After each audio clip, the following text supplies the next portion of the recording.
Assalamualaikum warahmatullahi wabarakatuh. Selamat pagi soleh-solehah. Bagaimana kabarnya hari ini? Mudah-mudahan semuanya dalam keadaan sehat walafiat ya. Tetap semangat. Marilah kita berdoa bersama-sama sebelum pelajaran dimulai. Untuk pertemuan kali ini kita akan membahas tentang materi peran Nabi Muhammad SAW dalam membangun masyarakat melalui kegiatan ekonomi. Nah, pada subjudul pertama kita akan memperlihatkan kondisi ekonomi masyarakat Madinah sebelum hijrah. Nah, yang pertama apa saja? Salah satunya yaitu karena Madinah memiliki tanah lebih subur ya, dan banyak air sehingga beragam tanaman bisa ditanam ya.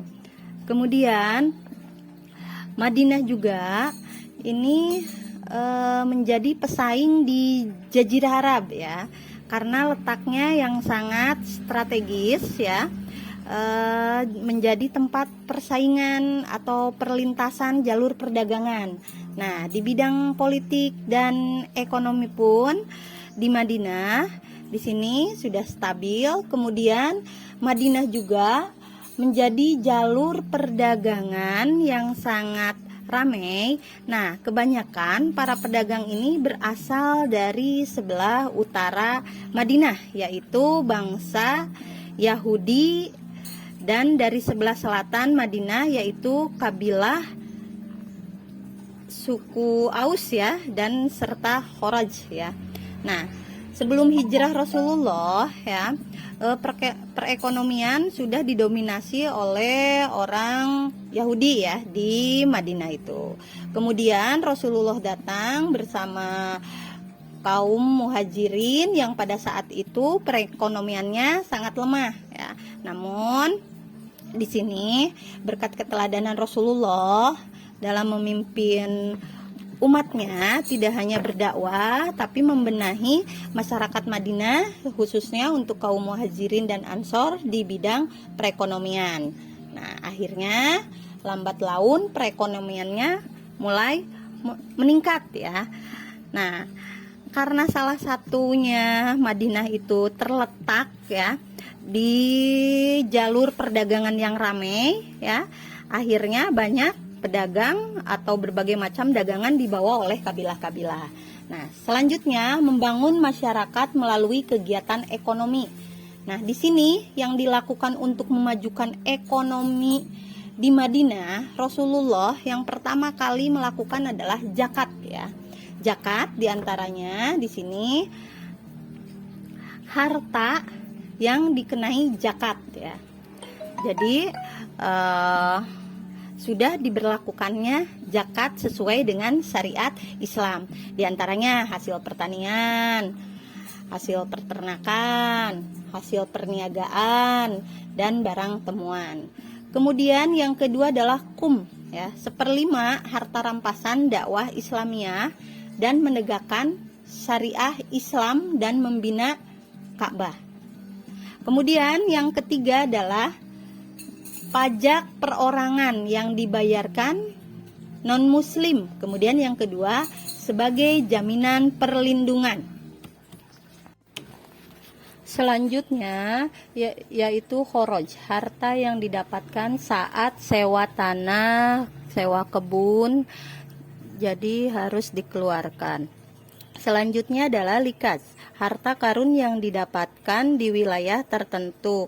Misalnya kaum muslimin di sini orang muslim mendapatkan harta karun di wilayah tertentu, maka orang yang bersangkutan ini harus mengeluarkan sebagian hartanya untuk dijakatkan ya, disedekahkan kepada negara ya.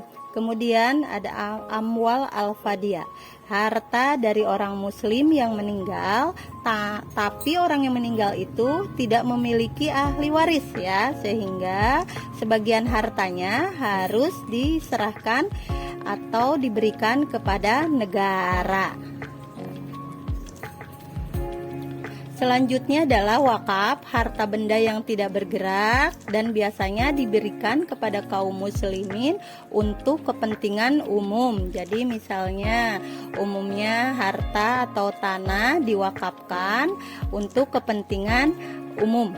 Ya, ini dinamakan wakaf. Selanjutnya adalah nawaib, pajak yang dibebankan kepada kaum muslim dengan jumlah yang besar untuk menutupi pengeluaran negara selama krisis ekonomi atau krisis dari aspek kehidupan yang lain. Ya, selanjutnya adalah kafarat, denda yang harus dikeluarkan kaum muslimin karena melakukan pelanggaran. Jadi kalau misalnya kaum muslimin yang melakukan tindakan pelanggaran, maka hukumannya adalah harus membayar denda. Nah, lantas apa saja yang termasuk di sini pengeluaran negaranya? Yang pertama meliputi yaitu untuk pembiayaan pertahanan. Jadi dari masing-masing beberapa poin tadi, dana yang diberikan, dana yang diserahkan kepada negara itu diantaranya untuk biaya pertahanan. Bagaimana agar negara muslim ini tetap eksis, bertahan, maka harus diberikan support ya dengan pengolahan dana tersebut. Yang kedua adalah penyaluran zakat. Nah, jadi akhirnya dana-dana yang terkumpul tadi disalurkan untuk kepentingan zakat bagi orang-orang yang tidak mampu, bagi orang-orang yang merasa tidak mampu dari segi ekonomi, maka negara berhak memberikan zakat atau menyalurkan zakat kepada mereka dari dana harta yang tadi sudah diambil dari setiap sektor yang tadi sudah dijelaskan. Nah, yang terakhir yaitu termasuk pembayaran gaji para pejabat. Di sini diantaranya gubernur, hakim, guru, dan seterusnya. Itu juga diambil dari dana-dana tersebut. Ya. Nah, lantas hikmah apa sih yang dapat diambil dari pembelajaran kita ambil dalam pembelajaran sekarang itu? Tentu banyak sekali ya dari proses atau peranan Nabi Muhammad dalam membangun perekonomian di Madinah. Islam yang pertama itu adalah Islam mengajarkan kepada umatnya untuk hidup mandiri, tidak boleh bergantung kepada orang lain. Yang kedua, ekonomi adalah sektor yang sangat penting dalam kehidupan. Jadi faktor ekonomi ini merupakan yang sangat penting karena di sini menopang kehidupan manusia ya. Ya, diantaranya itu dilihat dari sektor perekonomian ya. Yang ketiga adalah dalam menjalankan kegiatan ekonomi yang bersangkutan harus memiliki nilai mensejahterakan kehidupan bersama. Jadi yang sejahtera itu semuanya, tidak hanya perorangan atau orang kaya saja gitu. Selanjutnya adalah bidang perekonomian yang dijalankan Nabi Muhammad di sini serta para sahabat sebagai acuan dan bekal untuk generasi seterusnya atau para pemimpin selanjutnya.